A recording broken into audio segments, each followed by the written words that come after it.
Charitable trust संचलित प्रेरणा कला विज्ञान वाणिज्य महाविद्यालय धाराशिव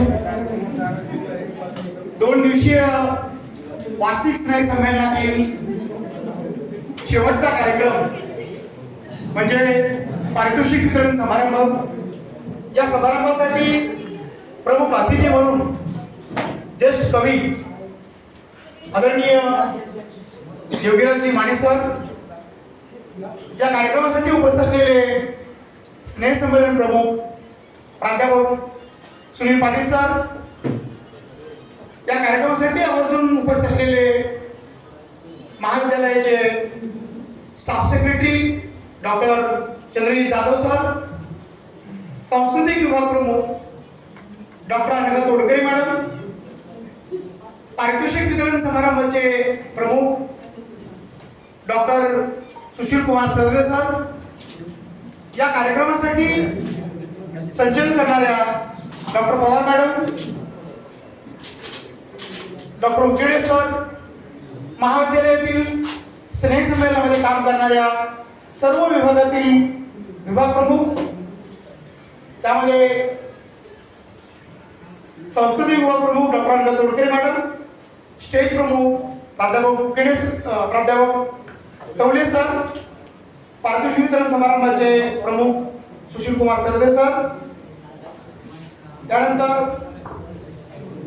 शिष्टाचार समितीचे प्रमुख मस्के सर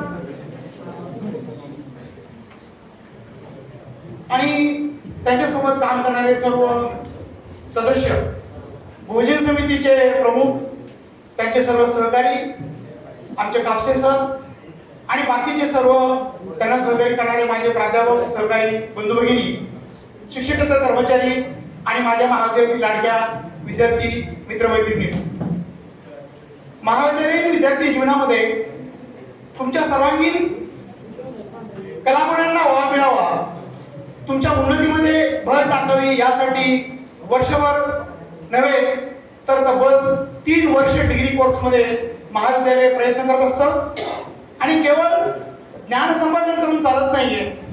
मी तुम्हाला काही 1-2 मिनिटातच फक्त माझा अध्यक्ष समारोप करणार आहे की मित्रांनो, प्रचंड वेगाने काळ बदलतोय। 1995 मध्ये आमच्या हातामध्ये मोबाईल नव्हता आणि आज जर बघितलं तर जे शाळेत गेलेले नाहीयेत, ज्यांना 1 ते 10 पर्यंत अंक लिहिता येत नाही, असे देखील लोकांना इलाजानं म्हणा किंवा नाविलाजानं म्हणा मोबाईल वापरावा लागतोय। इतका प्रचंड वेगाने बदल होत असताना आयटीआयची मुलं इतका प्रचंड वेगाने बदल होत असताना तुमचं आणि माझं कर्तव्य देखील आपलं व्यक्तिमत्व या पद्धतीने घडवणं हे काळाची गरज आहे। आम्ही लहान असताना आम्हाला जे शिकवलं जायचं ते फक्त IQ वरती कॉन्सन्ट्रेट करायला लावत होते। IQ वरती कॉन्सन्ट्रेट म्हणजे काय की फक्त बुद्ध्यांक वाढला पाहिजे, परीक्षेमध्ये चांगले मार्क्स मिळाले पाहिजे, वरची डिग्री मिळवायची असेल तर खूप हुशार असलं पाहिजे, एवढ्यावर आमचं काम भागत होतं। परंतु मित्रहो, आता IQच्या पुढं आपण गेलेलो आहोत। आता आपल्याला EQ देखील शिकावं लागणार आहे। इमोशनल आयकॉन आपल्याला माहित पाहिजे। इमोशनल आयकॉन म्हणजे की एखाद्याची भावना जर चुकून आपल्याकडून दुखवली गेली तर त्याचे काय परिणाम होतात। लोक आता ज्ञानाला किंमत देत नाहीये। चॅट जीपीटीच्या माध्यमाने किंवा AIच्या माध्यमानं ज्ञान आता आमच्या समोरती हात जोडून उभा आहे। मी परत एकदा सांगतो की ज्ञान आता आमच्या समोर हात जोडून उभा आहे, कारण काळाचा महिमा आहे, काळ पुढे गेलेला आहे आणि त्यामुळं आता आमच्याकडे EQ आहे। ज्यांना EQ जपता येतो, ज्यांना इमोशनल आयकॉन जपता येतो, त्यांचा काळ आलेला आहे। आणि मित्रो, यापुढेही आपल्याला जावं लागणार आहे। एवढ्यावर थांबून चालणार नाही, केवळ भावनांकावर आपण भागणार नाही, तर आपल्याला त्यापुढे जाऊन SQ वरती काम करावं लागणार आहे, स्पिरिच्युअल आयकॉन वरती काम करावं लागणार आहे।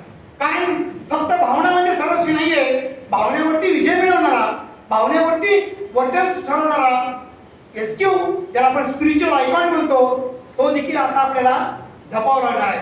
तर आम्ही मराठीमध्ये अध्यात्मांक असं म्हणतो आणि जो अध्यात्मांकापर्यंत पोहोचतो तो खऱ्या अर्थाने ईश्वरापर्यंत पोहोचतो, अशा प्रकारची एक संकल्पना आहे। आणि त्यामुळं की तुमचं जे जीवन आहे या जीवनामध्ये तुम्हाला सातत्यानं तुमचं व्यक्तिमत्व फुलवत राहायचं आहे आणि त्यासाठीच माझी संस्था, माझं महाविद्यालय, माझे सर्व सहकारी मित्र तुमच्यासाठी काम करत आहेत। हा 3 वर्षाचा डिग्री कोर्स आहे बेटा, हा 3 वर्षाचा डिग्री कोर्स आहे. एका वर्षामध्ये एकाच ऍक्टिव्हिटीजमध्ये, दुसऱ्या वर्षी दुसऱ्या क्षेत्रामध्ये, तिसऱ्या वर्षी तिसऱ्या क्षेत्रामध्ये, विविध क्षेत्रामध्ये काम करून तुमचं व्यक्तिमत्व खोलायचा प्रयत्न करा. आदरणीय मानेसरांकडून आदर्श घ्या की जे अभियंता आहेत, जे टेक्निकली एक्सपर्ट आहेत, त्या लोकांनी कवयित्री क्षेत्रामध्ये, कवीच्या क्षेत्रामध्ये किती उत्तुंग भरारी मांडलेली आहे.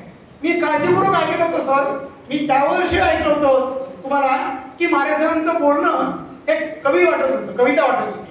मुलं कुठं थांबतायत हे त्यांना कळत होतं, त्यांची कविता कुठं संपते हे मुलांना कळत होतं, पण मला कळत नव्हतं यांची कविता सुरू कधी झाली. म्हणजे प्रत्येक वाक्यामध्ये, प्रत्येक बोलण्यामध्ये त्यांचा कवितेचा आशय होता.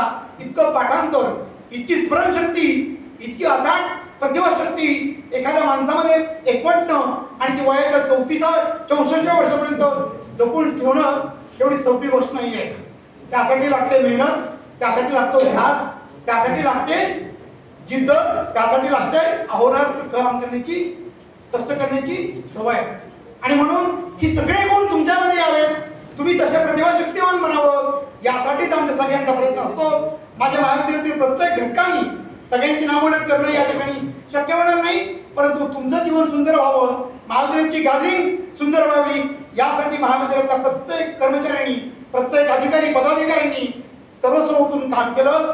आणि म्हणूनच हे गॅदरिंग किंवा ही आपली स्नेहसंमेलन यशस्वी झालं असं मला वाटतं. मला बोलायची संधी दिली. आपल्या सगळ्यांचा वेळ न घेता थांबतो. जय हिंद.